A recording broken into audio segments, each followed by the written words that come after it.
The sun has risen on another beautiful day on this planet, and if we look at our factory and juxtapose it with the beautiful landscape behind, we feel, or at least I feel, a little bit bad about what we're doing environmentally.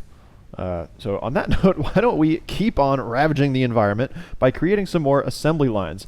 And really, the goal here is to scale, and if we are going to put this new biomass burner to use, we're going to need some machinery to do that. So I have two other nodes here, and I've prepared a lot of materials so that we can create two more assembly lines. Right now I have this thing pumping out iron plates all the way from mining to constructing, well, iron plates through iron ingots.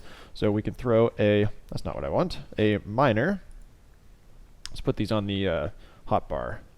Then we got to smelt, then we got to construct. So we got 1, 2, 3 ready to go. Number 1, mining. We're going to pump them out. Well, we have to go this way. One this direction, and one, I guess I only counted for one, so let's start off with one. And it's probably a good idea to, instead of using this one for more iron manufacturing, that we start a manufacturing plant somewhere on like a limestone or a copper node. So now we have to smelt that, so let's just make this nice straight line if we can. And, oh, can't walk through that. And then a constructor, so we'll just go for one basic material that only requires one transformation. So now we have that, we can go over into the logistics. Let's make sure that we connect these bad boys. And I really like how they snap. You can make little like corrections yourself, like this. With some adjustability if you need to route it around rocks or something, but it's really pretty good just snapping at this stage. And if you're building on a grid system, like if you're actually laying down foundation, which I probably should have done, but we're gonna next up get the limestone sequence assembly line so that we can make foundations a little bit more easily. So here we have these, got to connect those up to power next. So let's go ahead and do that through some power. I have all the machinery hooked up, and I even added a second constructor because I said that this was going to be a single stage process, but I realized that I needed some more screws, so we need a second constructor to turn the iron rods into screws. So with all of that plugged in, now we just have to go back to the biomass burner, make sure that that has some biomass, and to split this, it's really cool. You actually just right click, and then you're stuck on this slider. So if we just let that go, we're pretty much halfway. Throw that in there. Just everything in this game is really smooth. It's like they actually are learning from the previous games that have a similar UI and feel, which is something we haven't really seen. They all feel exactly the same, even though they're from different developers and have very different styles. So everything is going well right now. On this line, you can see our iron plates are coming out nicely. I don't have any storage tanks here, storage bins, which will create a nice little buffer in between these. Right now they just pile up here and then back into the constructor itself. So once we can kind of grab a whole facility, things will make a little bit more sense. But in order to get to that point, we need to have things kind of as ugly as they are, but you know, still pumping out materials faster than we can do it alone. The next material that I want to get a handle on is the production of concrete, and to do that we need limestone. Unfortunately, there's not a limestone deposit anywhere nearby. There's one across this flat ground right about here, where we're going to have to salvage and cannibalize this portable miner. But it does present a little bit of an issue in that it's not right next door, so we're going to have to create a very intricate power network. So let's get this guy. We need to empty him and then pick him up. He's actually part of the requirements for building this first miner. And let's send this back towards our machinery, our already existing hub, so that we don't have to walk very far next time when we need to pick stuff up from here. That looks about right. Then the next thing we need, we don't need to smelt this because that's just not part of the process. We just need a constructor. So I'm going to put this kind of nearby, make sure to line up the colors. Let's see, where's that? That grid line doesn't really... Oh, there it was. Perfect. So that should be relatively straight in there. Drop it on down into there, and everything's ready to go. Last thing we need is some power. So I'm getting close to capacity on our power line on the left, so we're going to steal it from the right with a serious number of power poles. So we've got one more left on one more opening left on this power pole. What in the world is that? It's like bioluminescence. It's a little bit creepy. So let's build this power pole around the rest of what we got. Actually, can we come through here? Yes, we can. That one's got an opening. Oh no, that was on the right power line. Can't keep track of anything. Need some color coding on these things. One here. There doesn't seem to be much of a distance issue, but I'm going to put up enough of these that it doesn't look crazy with the distance that these are traveling, the power cables. So I got to plug these guys in. And then plug this back in to our power grid. Come on, you gonna reach? Yes. And lastly, there we go. So everything would be good. Looks like we've run into an issue though. What is it? No power, no fuel. That's relatively easy to remedy, but now I gotta go on another scavenging hunt for leaves.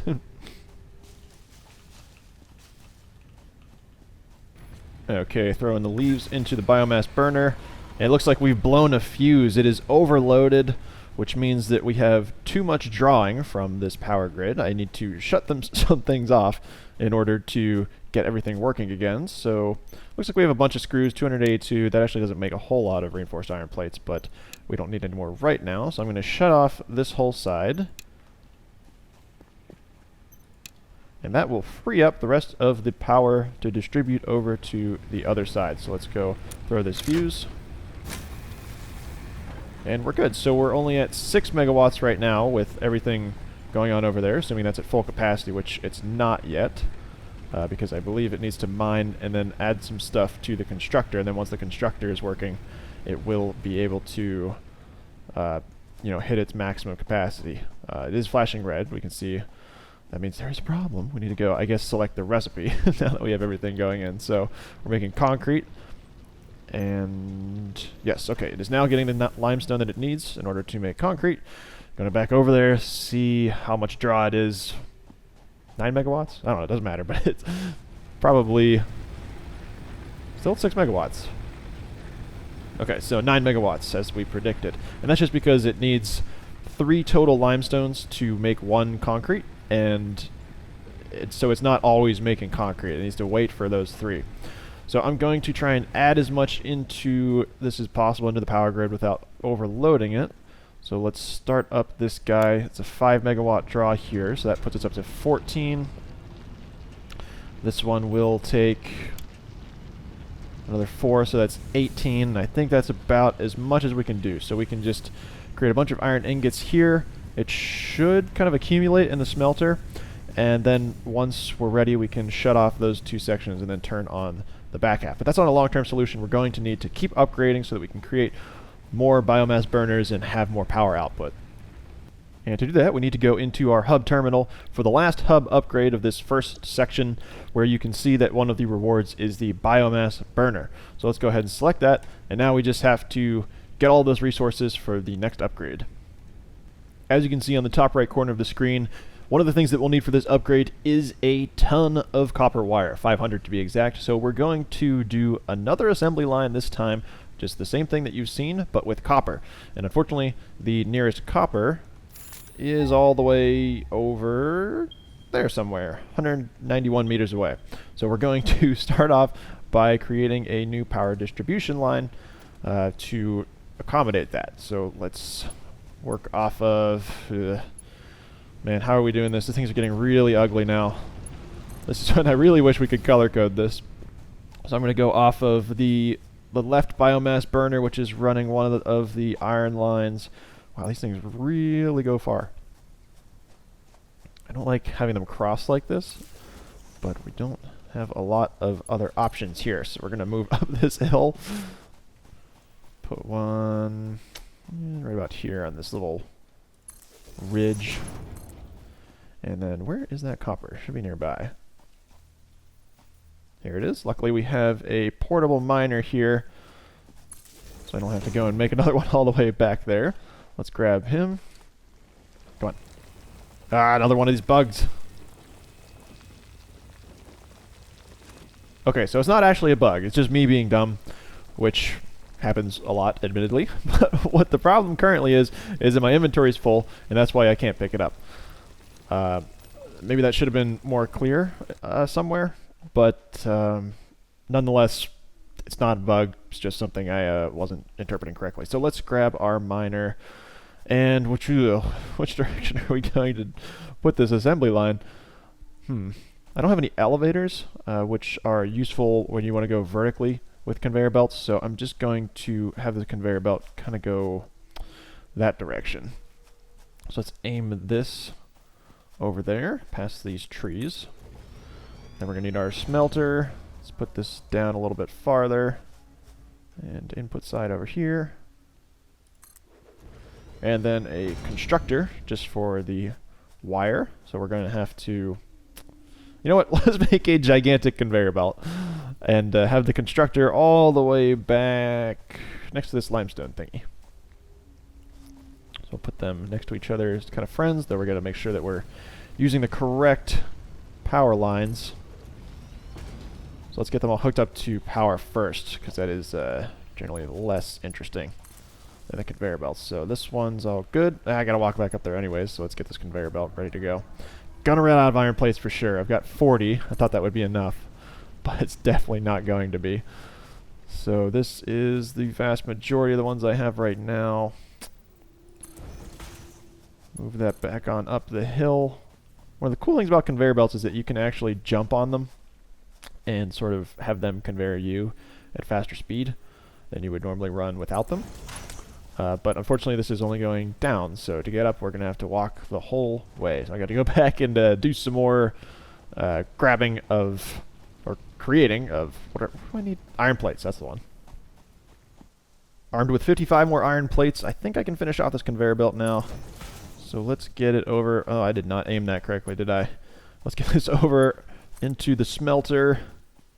See if that'll snap itself. Oh, it will. Okay, cool. It's actually a pretty intelligent system. And now we just need to connect the smelter up to the miner. And it looks like we've got everything we need, except for the fact that we still need to connect these up to power. So I'm definitely going to short out our powers. Not short it out, but overload the power grid here. But we're going to have to connect everything up anyways. And which would be a good one to connect this to. Let's go to the top. Go over these trees. Yep, so you can see it tried to run, but it is definitely overloaded. So we need to go turn some stuff off to get this copper thing working. And I think the one that we're going to want to do is the nearer iron network. Oh god, I already forgot how these are set up. I'm going to have to keep an eye on these the lines. Which one did we set this up to? This power line's going over crossing. Wait a second. Yes, crossing into this grid. So if we shut these guys off, we should be ready to go on the other side. And now that I see these still running, that means we didn't blow the fuse. So it is possible that they're red just because they don't have anything to do? No, because the... Okay, so it wasn't a blown fuse. We're actually good right now. I just had to put more biomass in the biomass burner. Who would have thought? And now with just the... Well, I was going to say just the copper line going, we're at 13 megawatts, but I already forgot how this is going.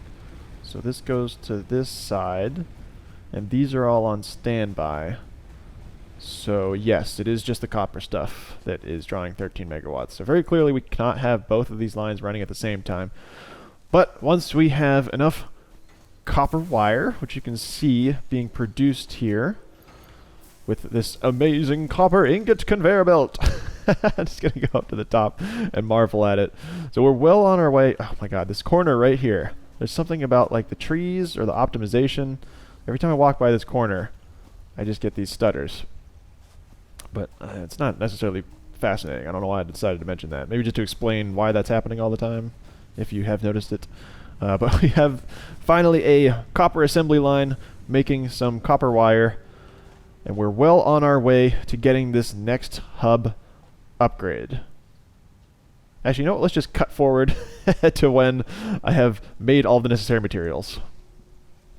I've been running around collecting random things, well, mainly leaves to try and power all these machines, but they're working well, but not fast enough. So I'm going to take matters into my own hands, take some of the ingots that they've smelt, and try and make some of these materials myself. Because while they're great and that they make these things while I'm not having a direct hand in it, they're still not very fast. So if I go over here and make some myself, hopefully we can speed up the whole process. So how many more of these do I need?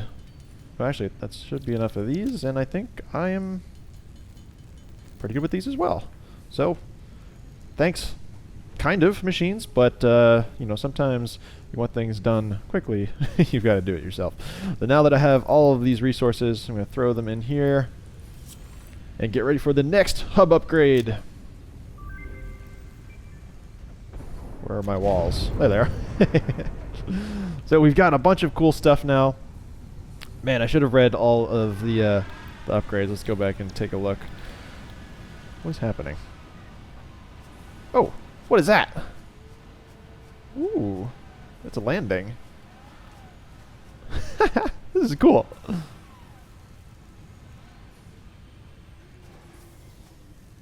I've gotten something cool. I wonder what it is. Can I get up there and check it out? So maybe like some kind of crow's nest. I'm definitely going to want something like that in order to oversee operations, but it doesn't appear to be... what is it?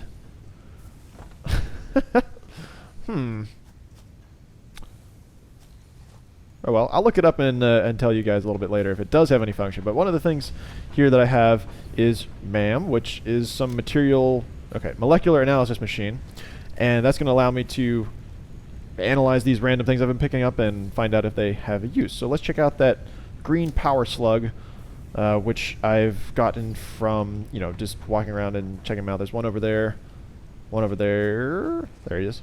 So I've stored a couple in here. I just need one for the analysis.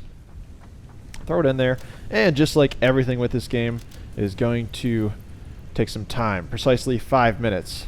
So we'll be able to check out what this is in the next episode. So I've gotten a lot of new stuff. Unfortunately, this stuff here is unusable, like the solitaire screen, but it's got some pretty sweet like Windows XP backgrounds. You remember that grass field that got pretty famous? But other than that, we're well on our way to making a better looking hub factory. It's kind of cool now, but it is convoluted and complicated.